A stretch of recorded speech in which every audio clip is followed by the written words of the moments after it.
Danny, I had no idea that you had such cool friends growing up in Hawaii.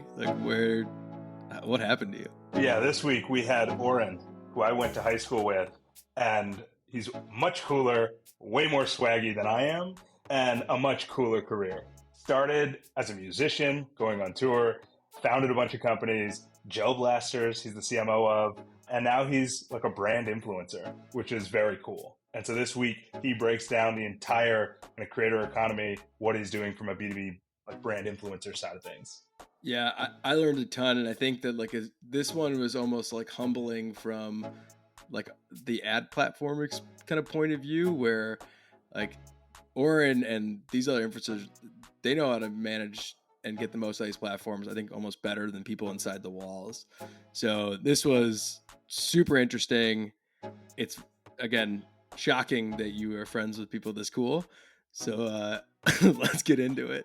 This week's episode of Taking Inventory is brought to you by one of our sponsors, Meet Market, your AI assistant for e-commerce marketing. Market isn't just another growth tool, it's a member of your team, helping you keep a pulse on your business and trained to save you time and make you money. It's also co-founded by James Barrow and myself. Visit us at withmarket.com. Now, let's get to the podcast. Oren Schauble is a designer, content creator, and entrepreneur. He was most recently the president of public CPG company Unrivaled Brands, and prior to that, he worked as a product development and marketing executive specializing in regulated and luxury products. Today, Oren runs marketing at consumer electronics company Gel Blaster. He writes newsletters, including Product People and Hyper, and he also creates content on Instagram and TikTok, breaking down consumer and brand trends. So, Oren, super excited to have you on the podcast. I'm stoked to be here. For those that don't know, who might not know, Daniel and I have a long storied history. We went to high school together back when we were just mini entrepreneurs, and now we're here. Yes, and we grew up in Hawaii, went to high school out there, both moved to the mainland, go to college, pursue our careers. And so that's a good place to start. You left Hawaii, went to school. I think on the journey, you were a musician, creative director, a bunch of things. Like, walk us through all that and how you landed where you are today. Yeah, I have definitely had a weird path to getting where I am today. But coming out of college, I was working in a music studio just as an engineer. I'd always kind of loved production and music, and I was just interning at a studio. And then one of the people who was recording in there and I had started making some music, kind of like electro pop music. This was back in like the Swayze LMFAO era, if anyone kind of remembers that. And we actually we put some songs on MySpace. They got really big. They went on local radio. We got picked up by local channels. They got picked up, more nationally. And then we actually had a pretty decent little run we went on tour. We had like a nice level of success. We did like hundreds of shows in the courses of a couple of years. We toured with LMFAO, with a few others. And then that kind of came to an end. But it had gotten me out to New York, where I was, that is not the kind of thing that helps you make a living, especially when you're kind of just the beginning of an artist. So I was designing on the side and had studied design in school. And so I was designing for an agency. And then after I kind of stopped working in music, I was pursuing that path and became a creative director. But part of how it ties into what we'll talk about here today is what helped me make that jump from designer to creative director was I had been running early Facebook and Google ads for our tours, for our tour dates. And no one at the agency, our agency had big clients, Grey Goose, Red Bull, Vice, like all kinds of interesting folks, knew what any of that was. And I was the only person in the circle who had any experience. And so I kind of put my hand up that hey, I'll try to do that for our agency. And it helped me jump a couple rungs in my career. Got to work with some really big clients, on the digital side as well as on the design side. And then, transitioned over into tech. And I went to work for a technology company in Austin. Went and worked at another technology company there. It was consumer camera drones, the first company to really take that into retail. And so that's when I got a lot of experience building out. I had some experience in retail prior. I was in the outdoors market, but then really got into that camera channel exploding and the complications of that and drones and privacy and whatnot. But we kind of scaled that internationally. After that, ended up starting an agency, a product development contract engineering agency with a few of my friends from that last business that's kind of still alive today, where we have about 40 engineers and we do work for kind of all kinds of clients in more complex hardware engineering. And then out of that business, I went and I've done various advisors and run other businesses, but that business has been persistent. We had an internal project called Gel Blaster, which was a toy company, basically think Nerf foam blasters, but with water beads kind of between that and airsoft. And we had spun that out of our agency as an idea we were working on internally. And then now that's turned into a really big business. We're in 15, 20,000 retail doors globally. We're in Walmart, we're in Lowe's, we're in Target, Best Buy, Dollar General. And so I'm back in that business as of, roughly the last, couple months to a year as that scales. And so, yeah, I've just had kind of an interesting run of, various technology into owning our own businesses to trying different things to now back in the saddle, kind of scaling another. And I've been started to create content along the way, and now we're here. Was did the experience of being a musician, like obviously like I've never been one, but you hear kind of just, war stories about just like how competitive it is and how hard it is to stand out. Do you think that helped a lot now when, if anyone's watched your Instagram videos, like you understand the nuance of like brand and like how to stand out, it seems like kind of better than probably anyone, at least I've seen on social media. Like, did that experience in such a cutthroat environment, you think like help kind of to where you are today? Totally, because there's a couple things that come from that. Like one is you have so much downtime in your life as a musician because you're like on tour or you're waiting 6 hours for something to start or whatever, that you really have to learn to use that relatively wisely. And you're also like constricted, like you're in a bus, you're in a van, you're in the back of a random venue. And so it's really helpful for me as a creator to just be able to say, hey, cool, I have 20 minutes. I'm gonna like do this video or get this thing done. And then that whole idea of just like how do you present yourself and having a concept and having through lines and visually what makes you stand out, like all that same stuff that applied there applies here, but it's just much easier to your point of like, it's so competitive in entertainment, but to stand out as someone making content about like branding or about product development, just taking a few of those cues into it helps you make something way more entertaining than your average content there from people that don't have that background in like how to actually entertain an audience. And what was the difference, you think? Like you said, you were early on kind of Facebook and Google advertising your tour, but like, how did that kind of change as you're promoting yourself and your music to promoting products and then promoting brands and now promoting your content? Well, much easier than promoting the music is promoting the products because people actually want them versus being like, yeah, show up to this tour. You like have liked us on Facebook once is a very different. So I think, really, it was just getting the framework, right? I feel like everyone needs an introduction to these tools, and especially today. Like if you are in any of these industries and you don't know the basics of how these things work and how they're changing, like even today, if it's like you don't know what ASC campaigns are or you don't know what PMAX is and you are engaging in decision making in these environments, like, and you can't like really explain that or really see what those interfaces are like, I think it's really hard, especially at a high level, to make good decisions about it because you don't really understand the tools. And so I feel like whatever the excuse is, whether it's running for your own business or whether it's just learning or whether it's just sitting with the ad team at your business, like actually just getting in the mix is super, super helpful. And I've tried to keep that going like throughout my career. And now as an executive in that, still be able to dive into the conversations and like look campaign by campaign and determine it. But I think it's that wealth of knowledge you accumulate over time, right? The more industries you're in, the more types of campaigns, the more, different audiences or looks or creatives or things you can engage in, the better. It's funny because that's actually a bit of why I started making content. Like I started making TikTok and Instagram videos about a year ago, or TikTok about a year, Instagram about 7-8 months. And it was because I realized at the last business I did, I was very operational. I was the president overall, and I was really focused on distribution and sales and product development. And I was coming back into marketing, and I was like, shit, I don't understand anything about short form video. And then I started to dive into it, and I'm like, I still don't understand anything. And I'm like, the only way for me to actually understand this is to create. And so I started making TikToks just to be like, all right, I want to be able to talk intelligently about it in the room with creators and brands and whatnot. And then I was like, oh, this is actually kind of easy. Okay, oh, now this is a thing. And then now it's changed the dynamic of when I am in those conversations because I can be the authority on it. I can say, cool, I respect your opinion on whatever, but like I have hundreds of thousands of followers. I've done millions of views in the last few days. And so I believe I know more about how to make this content move than whatever executive at a retail store. And we can get to a more of a consensus around that. And I think that's just, all that to say, it really makes a difference to be in the trenches of actually using these technologies, no matter what level you're at. Yeah, and it's funny, we have, some of our listeners, they kind of range from like people at the ad platforms to entrepreneurs to existing e-com, like, growth people. But, I saw a video you did where you talked about like when you're trying to think of new product development, like you kind of have to think of two totally separate worlds and combine them because, and correct me if I'm wrong, but kind of the thesis is like, things are so easily commoditized that like if you're trying to think of a new product, you got to come at it from like a totally different way. Love to just kind of get your point of view on that because I think, we have friends that hopefully are listening to this one right now that like are currently iterating on new products. And there are times when they show it to us when you're kind of like, I don't know, man, this kind of feels like everything else. So I thought that point of view is just pretty unique. I never heard it before. So just, I think it'd be cool for listeners to hear it. Yeah. Well, I used to think a lot about this like 5 or 6 years ago when, in hindsight, everything seems great, right? But things were sweeter 5-6 years ago, right? When you were developing a product for Amazon or to sell on Facebook ads, or whatever it was, you had like I had like a chart. It's basically like, hey, if you're going to go make a soap, is it cheaper than all the other soaps that are out there? Is it more expensive and offers a better experience? Is it like what are the different things you can do? And does someone else exist in the market that's doing any of those things? Well, now all that's taken. Like, you're not going to make something cheaper than the cheapest thing that's out there. You're not going to have the ability to get something more luxury than the most luxury thing, in most cases, occasional exceptions. So how you have to stand out there, I feel like, is there's one of two things. The first is really niching down, saying, hey, I'm not going to make a running short. I'm going to make the absolute best running short for female runners that are over 5'8". And guess what? Like, that audience will pay the extra premium of 20% or 40% to get that thing made specifically for them. I think that's a really important differentiation. So number one is niche.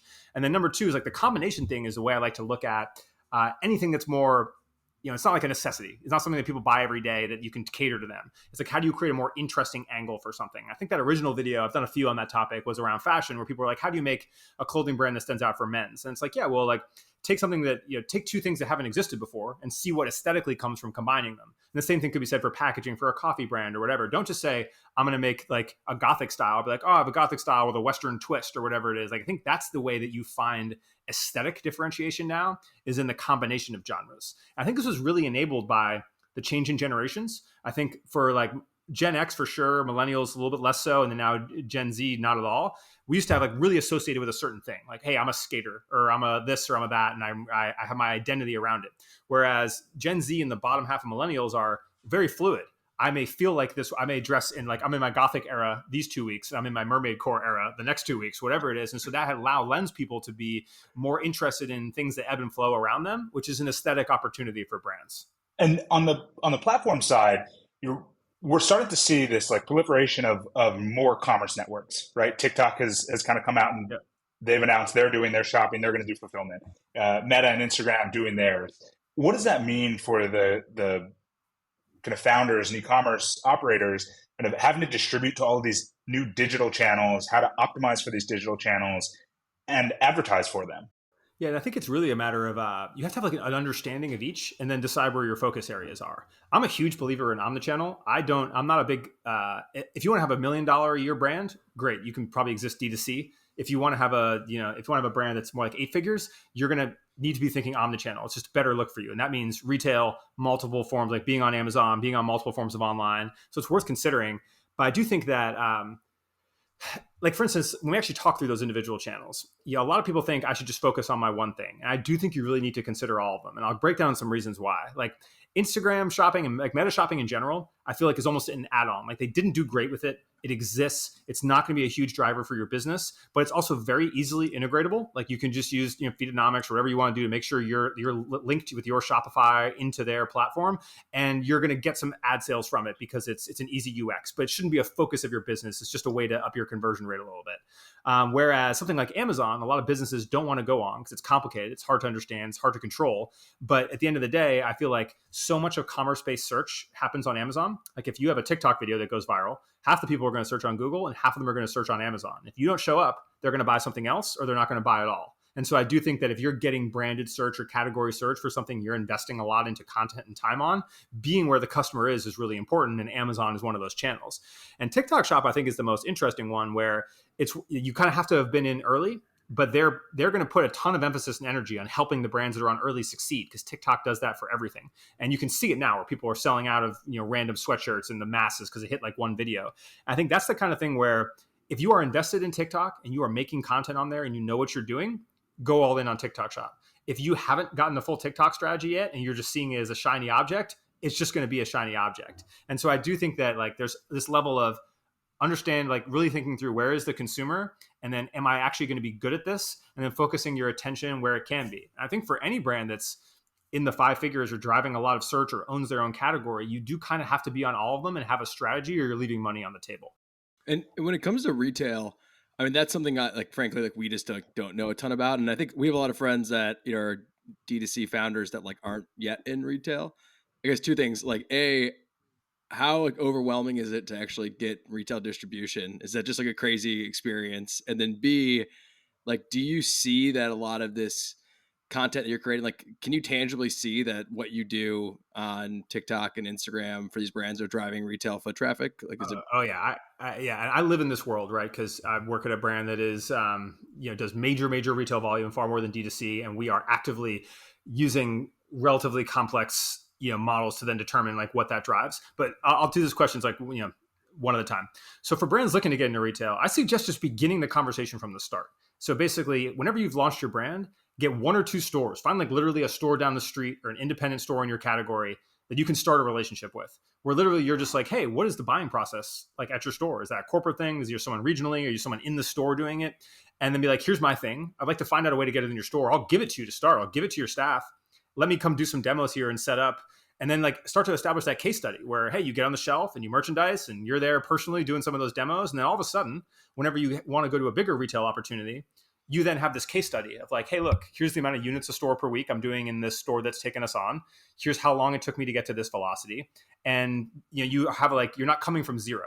So I recommend that for almost any company from the start, because then you're also you're removing this like separation from your online customer. You don't really, no matter what the heat map says, you're not really engaging with them and why they want to buy. And you learn a lot from that retail experience. And retail is it's a sales game, right? It's a lot of getting distribution, is a lot of cold email and meeting setting and cold LinkedIn and, oh, I found this buyer from this place. And really it's about equipping yourself to go into that conversation. Because I believe anyone who's smart enough or has an interesting enough product can get that conversation. So then it's, what do you show them to succeed?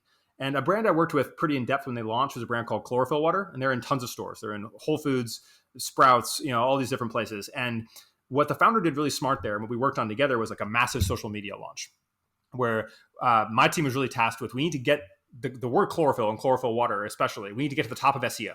And he had this massive seeding campaign where he gave away a ton of product to influencers to get attention to the category. And it worked really well. It was like 1 billion hashtags on like early TikTok, and it became a trend.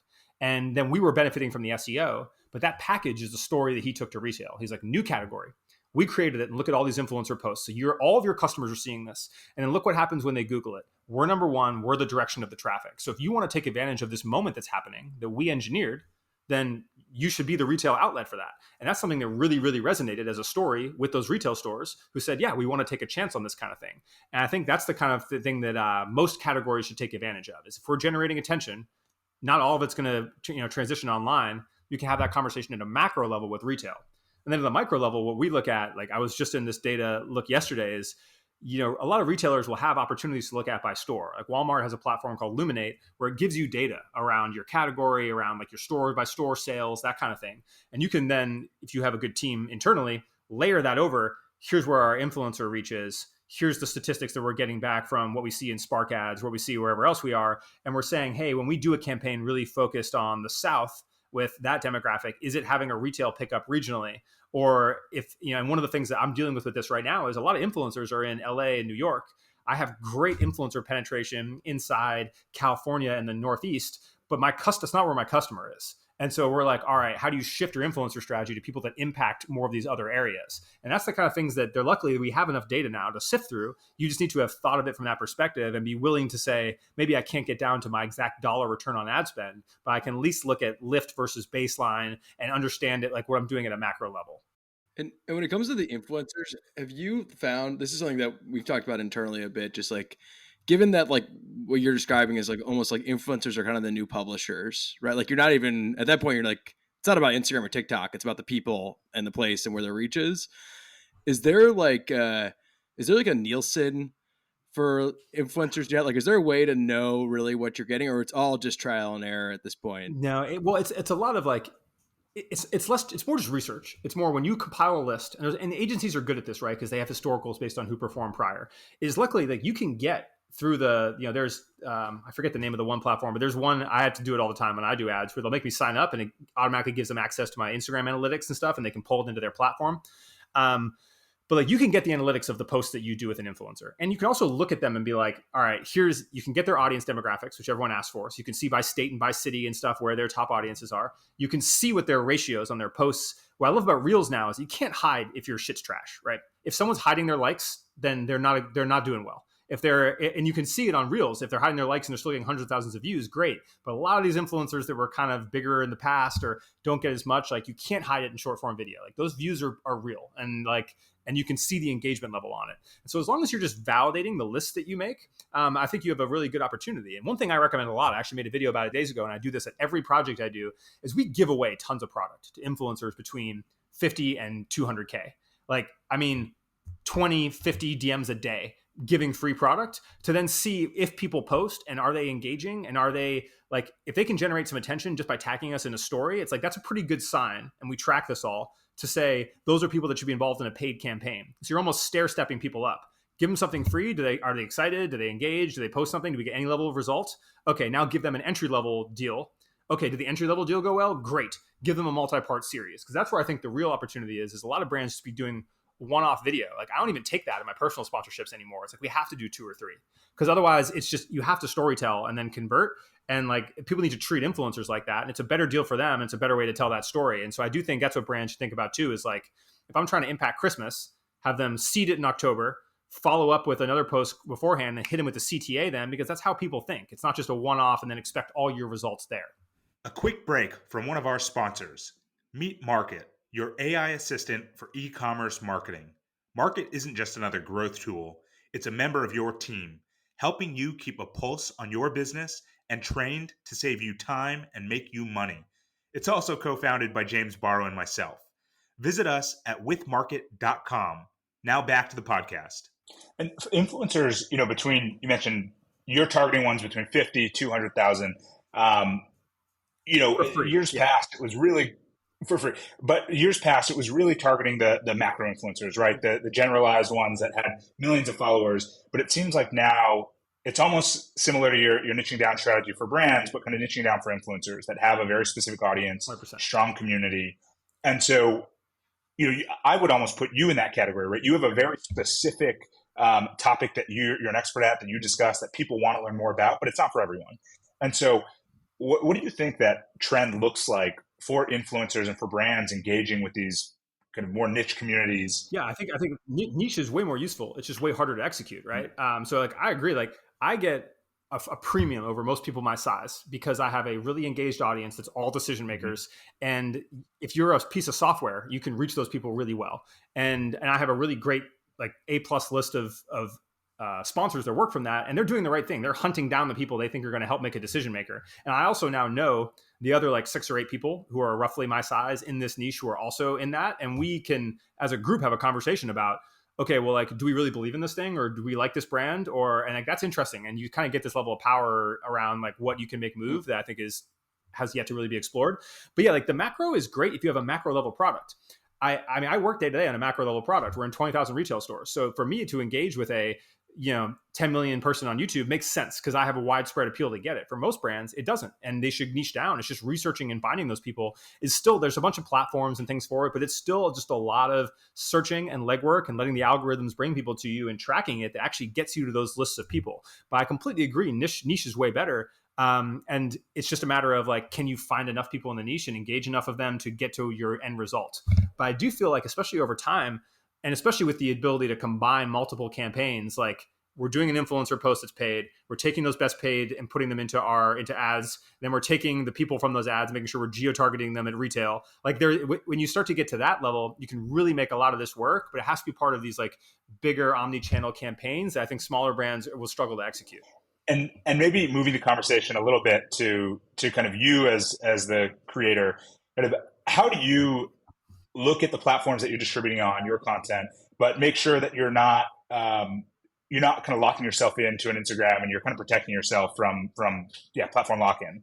Yeah, I think about it a lot, honestly. And that's a big part of why I went from just TikTok to TikTok and Instagram. And now Instagram is bigger and better for me, but I'm really trying to stay on TikTok to like make sure I have those options, is because these algorithms change and you have to assume they change. And so retained audience is the most important. My newsletter is my most important thing to me. And I have like 20,000 people on my newsletter, even though I have 140 on Instagram or 150 and then 120 on TikTok and 25 on Twitter or whatever. But making sure I have those people regardless of platform is important. And then experimenting on different ones. I've taken 3 or 4 stabs now at like, how am I going to do YouTube, which I think is the best social network, but I just haven't quite figured out the workflow in my day-to-day life for it yet. But I think you have to diversify. And if you're big on one network, there's no reason you can't be big on another, especially because they're very similar right now. But it's just a lot of attention and time. And then I'm lucky enough that I have group chats with other creators where we can really think critically about it and like share data. But if I was just thinking about this on my own, I'd be probably agonizing about it a lot, because it's hard to figure out, where do you put your time? What's the right platform? And the results are different, right? Like, I could have 10 times the audience I have on TikTok, and I'd still be making more for an Instagram post because those audiences are more engaged and brands value Instagram more. but it's also, I wouldn't never have been able to grow on Instagram if I wasn't killing it on TikTok. And so there's just like, it's this whole interweb of dynamics that's particularly interesting. And do you have like a general kind of point of view of like, are the platforms like your friend or not? Because we were at Snap, and to be honest, we probably could have advocated for this in a different way, but like there was a point where there was all these influencer campaigns happening, and the point of view of like a pre-IPO Snap was like, all right, they're getting money, we're not getting money, and so like it was a game of whack-a-mole, and it was, I think, like not maybe the most long-term thinking, but it was what it was. Uh, do you have a take? Like, No, they're not your friend, like, and like, yeah, like, and it is what it is. And I'd love them to be the friend. But like you see, it's funny because even sometimes in their own, I think a lot of it has to do with what you mentioned. Like I have monetization on my Instagram account. Like I'm monetized on Reels. I got like $35 this month. I got $35,000 in sponsorships. Like there's a delta there that Instagram is not getting money on, right? And they're also like, there's arbitrage they haven't figured out of how to direct that value, and they're probably too antiquated to ever do that. And also they don't take customer service seriously enough to deal with the issues that come up for people impersonating you, and for like losing accounts, and like not being able to set up new ad accounts because you're always permission blocked for whatever, all the things everyone listening to this pod knows about. And if they took that stuff really seriously, I think people would have a really good sentiment on them. But as of now, I think we all live a bit in fear. I know what happened previously. Like I used to have, to go back to music, we had 50,000 fans on Facebook. And then one day, all of a sudden, reach dropped to 10% of what it was. And I had to pay to access them. And we had grown that following a lot through ads, which we paid for anyway. I still feel some type of way about it because we probably spent, tens of thousands of dollars on that to then to have to be able to pay to reach those people again. And I think that's going to happen to any of these platforms, TikTok, Instagram, et cetera. I think the only one that has consistently really had creators in mind and done right by them is YouTube, which is still, in my opinion, like the best social network, even though it's one I'm not super active on. But even them, it's a publicly held company. At the end of the day, they're going to make decisions that are right for their shareholders. And so I think it's a matter of, being optimistic about it, trying to form those relationships. I believe this could all get better in the future, but also understanding where you're really at and not relying too much on expecting them to do the right thing for you. It's funny. I think like the scariest thing that you said, like for our friends that work at the social networks listening to this, is that you and other creators all have a group chat together, because like it really is that like it's the, they have so much leverage in the lack of transparency that they basically give. And like you can see that the creators are starting to be like, this is stupid. We got to like all kind of band together. Well, and there's this interesting group of, what I like about one of the creator chats that I'm in is like, there's influencers, right? And you can reach random people. Like we all know everyone is heads of brands. Everyone is like, we have people at like VPs at Nike, investment bankers, VCs, like our audiences are the people. And so we also know that we kind of have the hammer. And all right, cool. If someone doesn't pay, or if we have some feeling about something a brand does, like we haven't done this, but like we've had the conversation about what that power looks like. We're way more powerful than a Wall Street Journal article or whatever it is. Like you can really change the tide on something. And I don't think there's anything we care that much about to decide to do. But like that's an interesting, that torch didn't exist even 9 months ago. All of this is recent. And I think it's not necessarily in the social network's best interest to enable that. Right. Or if it is, to then they should be better in the conversation. But since we're not the biggest creators, we all are niched in our audiences. Like, how do they even identify to have that conversation and to have like a council that represents those people and to interact transparently? Like, it's a whole new set of issues that large, slow moving companies will have a hard time adapting to. Part of the challenge too, I imagine, is like you're giving your content away for free. Obviously, you own your audience on the newsletter side, but on Instagram, on TikTok, you're not paying to put out content. You're creating that for free. You're generating audiences. They're monetizing it. But at some point, you realize, okay, I have enough of a following, I have enough engagement that Oren, can start monetizing this. And so what was the thought process of that switch, but then also maintaining some, your quality of content and making sure, like you said, you're not hammering a brand just because they did something you didn't like or something like that? Yeah, well, you figure out a lot of this on the way. Like, I figured out pretty quick. I had a series of negative content, which my manager recommended because he was like, look, it gets more attention. And it went really well. It was called like red flag. I'd be like red flag wallets, red flag fucking backpacks, whatever it was. And it was funny. It was interesting, but I felt bad making it because like I'd make some comments about some brands and people working there would be like, oh, we had like 6 hours of meetings today about this. And I'd be like, I'm like, oh, Jesus. Like, I don't want to be putting that energy in the universe. So it's something you have to kind of think through and struggle with. But like, the monetization one has been interesting for me, where I'm lucky that I have a style of content that makes it really naturally easy to say, I give value. So if you have a piece of software or you have a product that gives value, it's very easy for me to explain that story for you. And so as long as I feel akin to what's happening, I'm comfortable doing that. And what's nice is the core of my sponsors are all products I use. Like I'm about to do a bunch of content with Notion. I use Notion for everything. So I'm very happy to promote them. It's a very fruitful combination relationship. And I think the way I've looked at it, at least, is it's almost like ad slots, like on TV. I don't want to have too much promotion. I have way more inquiries in the amount of deals that I do. And the ones that I have, I'm like, cool, I want to do 1, maybe 2 a week. And I just need to pick that strategically for things that I really care about, or things that I feel like will also do well as content.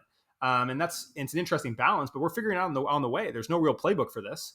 And it's also figuring out, like, how do you quantify and make sure you're driving the value? And what I think most influencers end up with is like, okay, well, if brands are paying me so much money, why wouldn't I just do my own brand myself? And so I have some of my own products they'll be selling that are physical. Like I have info products that like I have kind of casually. And so I think inevitably it's like, all right, I can make more money for myself than for anybody else. And it's just a matter of really thinking about when you want to do that and then what that balance is between building audience and driving value versus trying to monetize it. Since I have jobs and entrepreneurship and have, bought and sold companies, I'm not pressured to make a ton of money off of this, even though some months I do.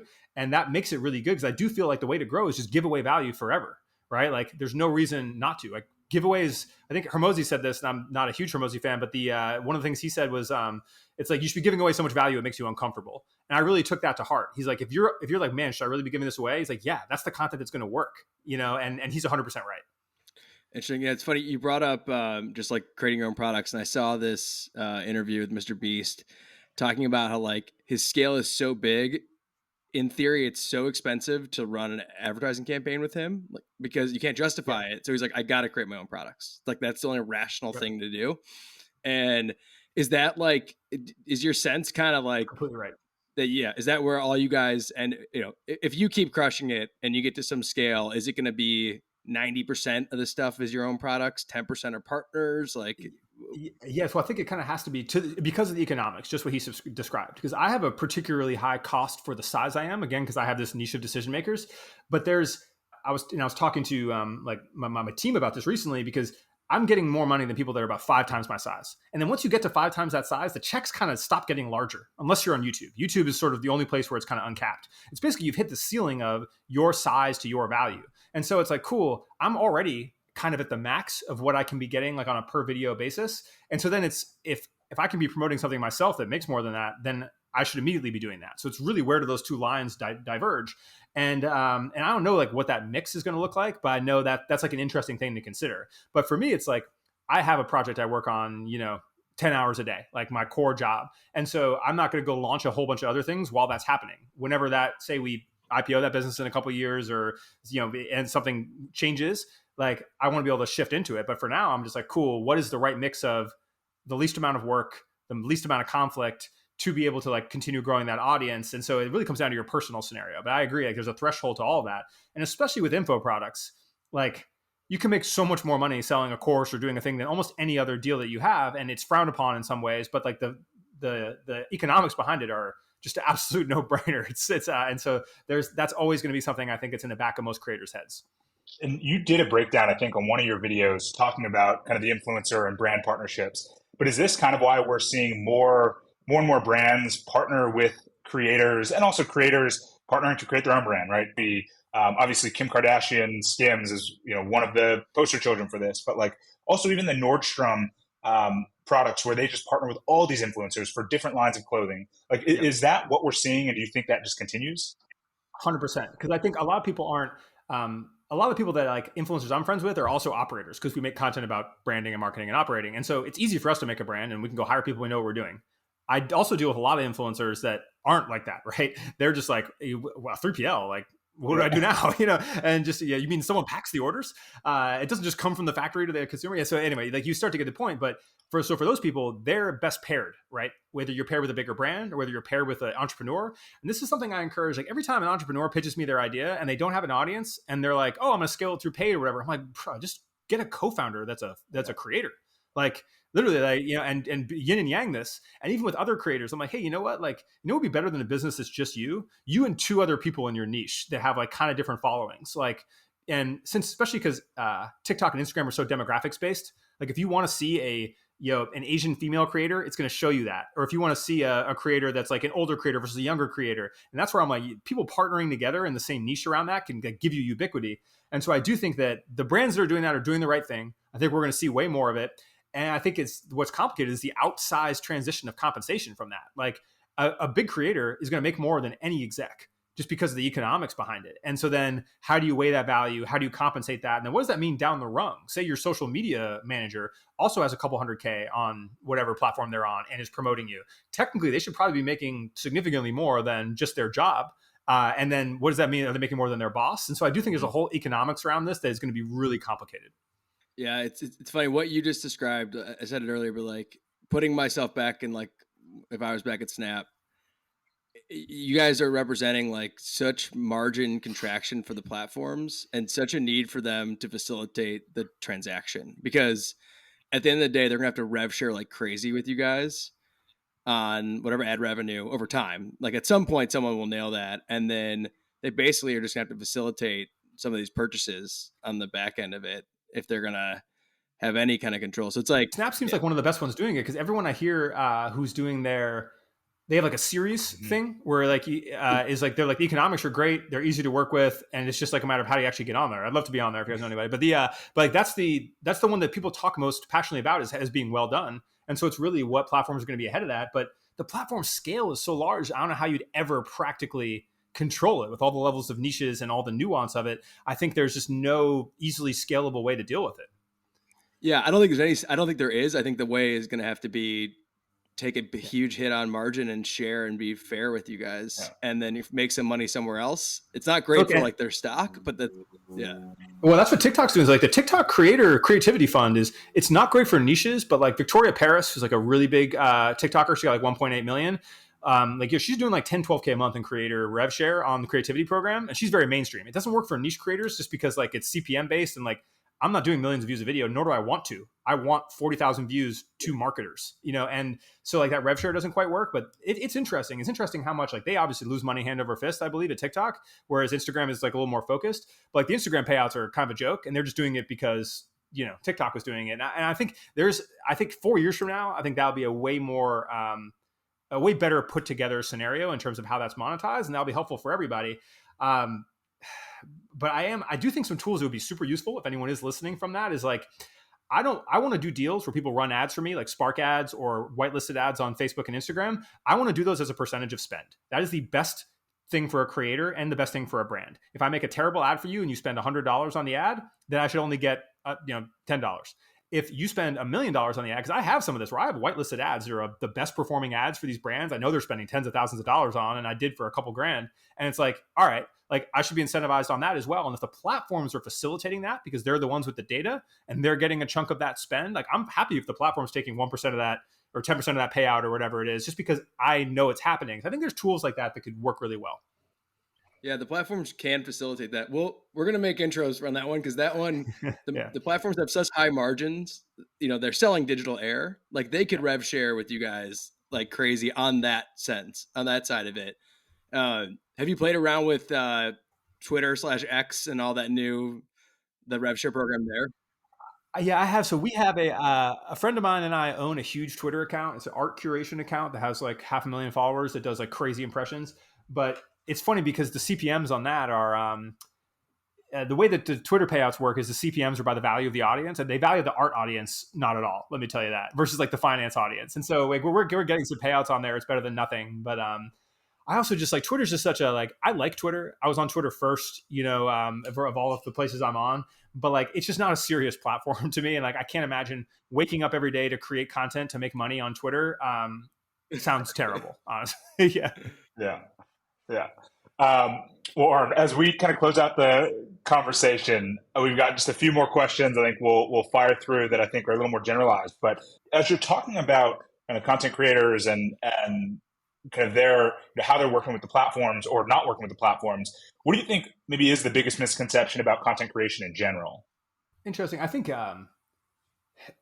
I think there's just really people are understanding different types of creators. I think as an individual or as an entrepreneur, is like you should be creating content. Content creation is, once you break the seal, kind of easy and ultra valuable. And especially even for any business to just explain what your business is doing and give basic level breakdowns of how your products work and why you made them is just such a layup to help with your brand story that people don't do. But the other thing is like people make content for different reasons. Like I think that we still have this big thing out there of like influencers and people that just show off their lifestyle. And there's so much more content and value-based content. And I think the biggest thing that consumers and brands don't see is like how algorithm based it is. Like I encourage people to pick up other people's phones and scroll through their Instagram reels. And I do this with my wife all the time, where I'm just like, show me what's in your feed, because it's interesting because I don't see any green screen content in my feed. I make green screen content. Her content is all green screen content. And it's just like, you start to understand how different people's algorithms are. And I think people still don't understand that people live in different digital worlds, essentially. And I think that's a really core concept to unlock, to understand how things move and how you can take advantage of it. And also how what you consume can then control what you're shown, and how you should like be thinking about that consciously if you want to control what your digital life is like, essentially. So, building off of that, what would be your advice to either a personal brand or a corporate brand as they try to break through and build an identity, a social identity on one of these platforms? Like what would you tangibly tell them? Here's the actions you need to take. Yeah, so I would go on TikTok. I'd set up an account, completely anonymous, not related to anything, anyone who knows you, and I would just make 30 videos, like one a day, and just get to understand what it is. I made 2 accounts before I had the account now that works. One of them I was reviewing non-alcoholic drinks because I don't drink. The second one I was kind of doing what I do now, but more CPG focused, and they kind of didn't work, and the videos were bad. But like I got the hang of it, and I had no pressure because TikTok isn't going to show anything to anyone I know the way like Instagram or anything will. And you can and also TikTok's great because like you do well, you'll get 10,000 views your first video, you get 1 million views your first video. And so I get this guy, I'm like, no drama, no anything, just go try this out, do 30 videos over 30 days, and like actually try to get 1% better every video.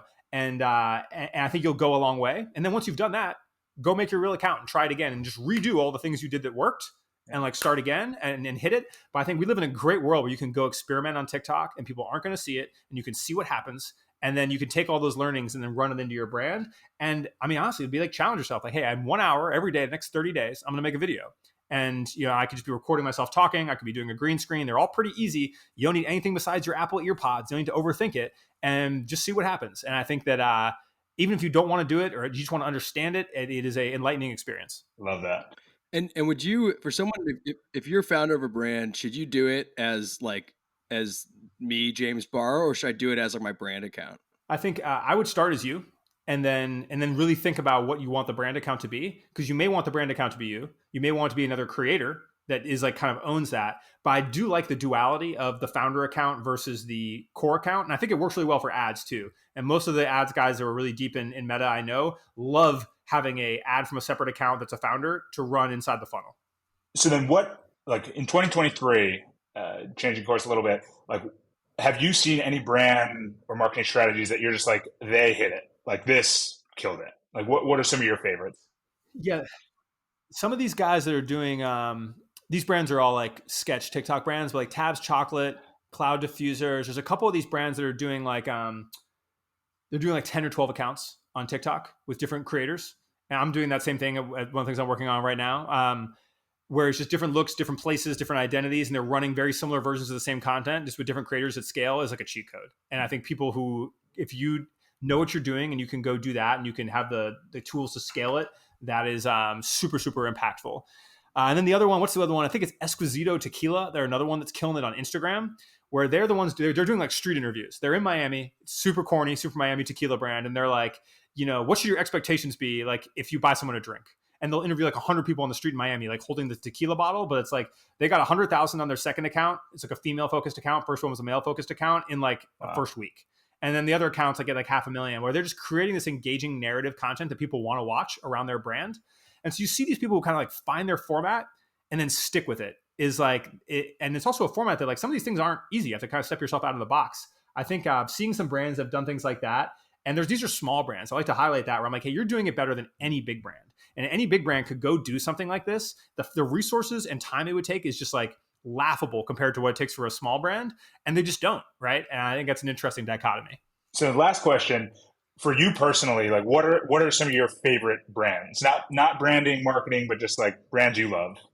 Yeah, I love Flamingo Estate, which is this brand here in LA that is a physical location that does localized vegetable delivery and has a CPG brand associated with it that sells like really high end soaps and honeys and products. And they have a gorgeous brand, amazing branding, great high level products. And what I really love about them is that they started roughly in the pandemic and they're already a luxury brand and perceived as a luxury brand. And like luxury over a short period of time is one of the hardest things possible to achieve.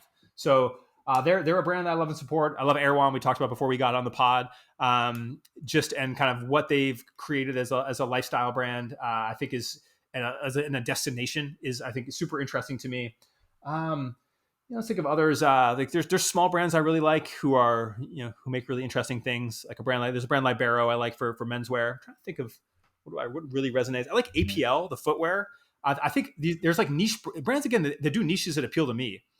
District Vision's another one that really appeals to me. I'm a distance runner. They have like a mindful running brand where they've really thought through like what are the equipment and philosophies that matter to mindful athletes, and they've created stuff around them that I will pay a premium for because it's performance and because I really agree with the overall ethos. But yeah, those are all really specific to my life. We'll add some of those to the show notes so people can check them out. And where can people find you?